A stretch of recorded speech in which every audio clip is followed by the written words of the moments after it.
Miqueias, capítulo 6, apenas o versículo 8. Ele te declarou, ó homem, o que é bom. E o que é que o Senhor pede de ti, senão que pratiques a justiça, que ames a beneficência e andes humildemente com o teu Deus. Palavra do Senhor. Miqueias foi o sexto dos profetas menores diante da nação de Israel, e autor do livro que leva o seu próprio nome, livro do profeta Miqueias, homem de Deus. Contemporâneo também dos tempos de Isaías. Esse homem, esse profeta, Miqueias, pregou durante o tempo do reinado do rei Jotão, do rei Acais e também do rei Ezequias, reis da nação de Judá. Tempo esse que se fazia no tempo presente, em que essas mesmas nações, o reino, a nação de Israel como um todo, havia sido dividida em dois reinos. Após a morte do rei Salomão, a nação de Israel passa a ser dividida entre o reino do norte e o reino do sul. E diz a palavra de Deus que Judá, que tinha como capital a cidade de Jerusalém, fazia parte do reino do sul. E após a queda de Samaria, por meio da sua desobediência a Deus, Samaria, que fazia parte do reino do norte, após a queda de Samaria, diz a palavra de Deus, que Miqueias então volta o seu caráter profético, volta a sua mensagem profética para a nação de Judá. Nação essa que tinha uma grande importância diante dos olhos de Deus, mas nação essa também que num determinado momento caiu. E ao voltar o seu teor profético para a nação de Judá, diz a palavra de Deus que ao invés de pregar uma mensagem de perdão, ao invés de Miqueias pregar uma mensagem de esperança, ao invés de Miqueias pregar uma mensagem que viesse a falar de restauração, a mensagem de Miqueias direcionada à nação de Judá era uma mensagem de juízo, juízo que viria, juízo que vinha da parte de Deus sobre aquela mesma nação. Por quê? Por que uma mensagem de juízo? Um povo que estava praticamente afastado da presença de Deus, justamente pelo seu afastamento. Diz a palavra de Deus, a partir do capítulo 1 do livro de Miqueias, que foi justamente por causa da rebelião de Judá, que Deus os ameaçava com o seu próprio juízo. E o que significa rebelião? Pecado. Era um povo que estava completamente entregue às práticas do pecado. Aquela nação estava completamente entregue às práticas da iniquidade e também da idolatria. Um povo que havia sido separado por Deus e para Deus, que num determinado momento da sua caminhada se desviou.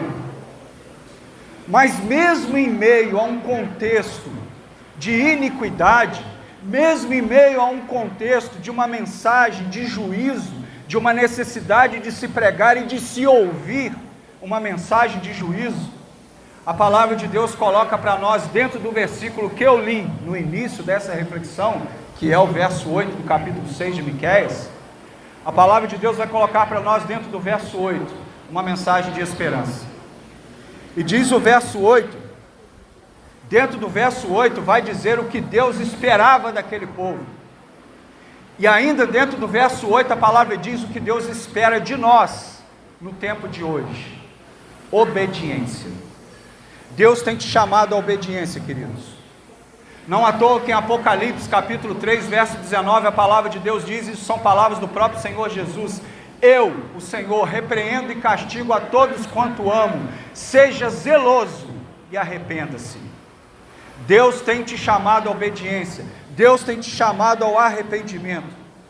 Deus ama você, meu irmão, Deus ama você, minha irmã, mas Deus abomina, Deus enoja o pecado que domina a sua vida nos dias de hoje. A isso Deus rejeita. A esses, diz a palavra de Deus, o Senhor rejeita. Porque o pecado é a causa mal, consequência que tem afastado o homem da presença de Deus, não Deus do homem, mas que afasta o homem de Deus. Não à toa que Isaías capítulo 59, verso 2, a palavra de Deus vai dizer: mas as vossas iniquidades fazem divisão entre vós e o vosso Deus, e os vossos pecados encobrem o seu rosto de vós, para que Deus assim não vos ouça. Deus tem te chamado ao arrependimento, Deus tem te chamado à obediência. Queridos, Deus aqui estava repreendendo a nação de Judá. A nação de Judá foi nada mais, nada menos a nação de onde saiu o Messias. Se você voltar um capítulo no livro de Miqueias, dentro do capítulo 5, você vai perceber que ali Miqueias profetizava a respeito da vinda do Messias.